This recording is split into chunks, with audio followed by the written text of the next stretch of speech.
May paparating na ibon mga kalapatid. Mukhang si Zomba to. Ayan. Tingnan natin kung sino yan. Good morning sa inyo mga kalapatids. Maligayang pagbabalik dito sa ating munting tambayan, Chocobulov TV.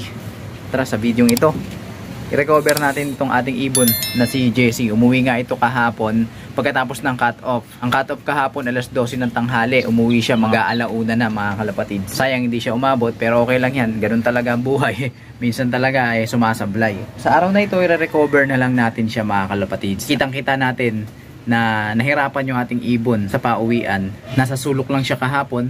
Then pinakain ko na lang, hinayaan ko na lang siyang mag-recover. Ngayon medyo okay na siya mga kalapatids. Na hinahanap niya yung pares niya. At wala yung mga ibon natin na naririto. Pati si Naruto, yung blue bar. Dahil pinasabay natin dun sa ating kaibigan. May biyahe kasi papuntang Ninoy Aquino International Airport. So pinasabay ko na.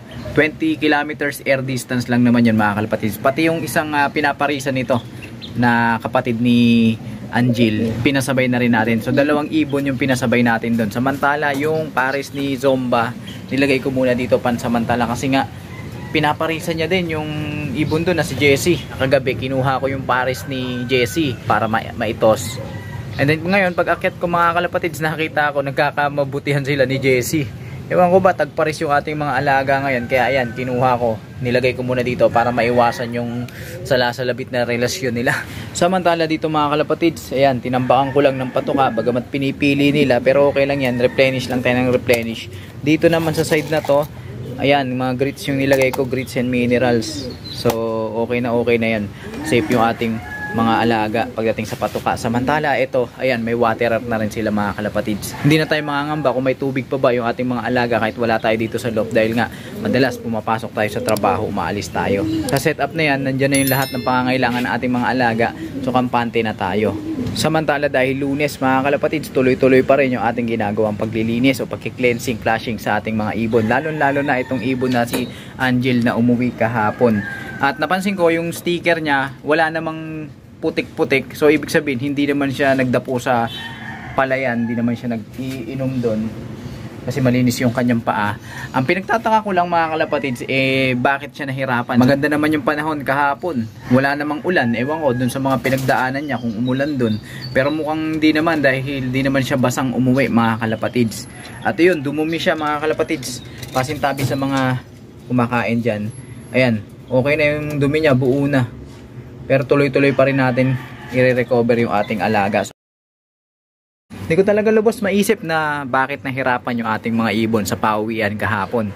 O baka talagang hanggang doon na lang talaga yung galing ng ating mga alaga. Pero napapaisip ako kasi yung isang kaibigan natin, yung tropa natin na nag-aabang din kahapon, kasabay natin nagsampa.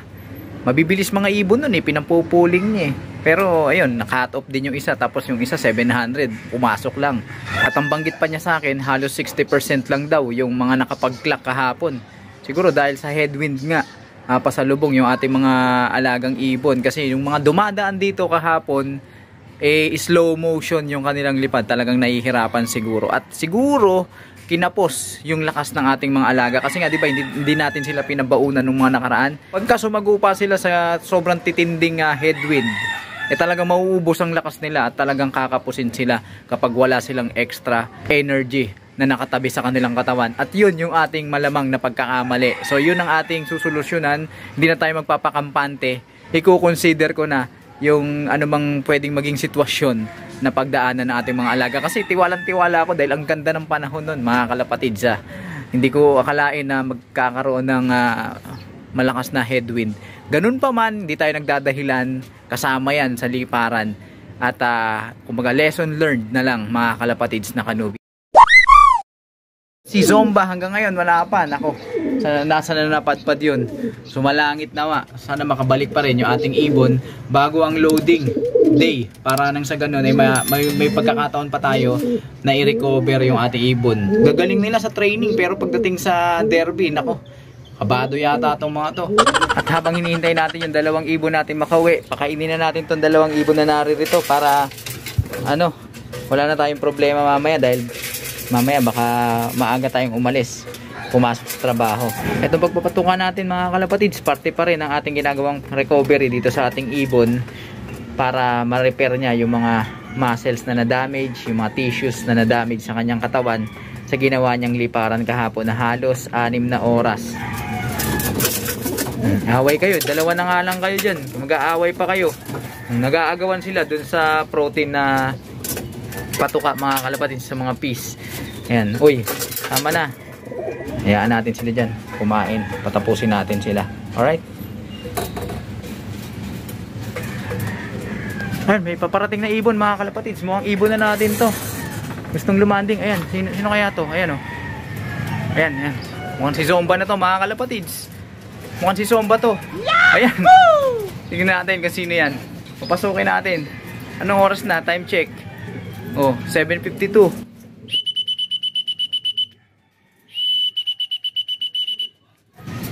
Ayan. Si Zomba nga. May sticker pa. Tignan nyo mga kalapatids. So, oh, nag-see you tomorrow. Ngayon lang umuwi. Ayan. Ayan. Oh, ayun. Ayan, yung si Zomba. Kunin natin to mga kalapatids dahil hindi to para sa kanya.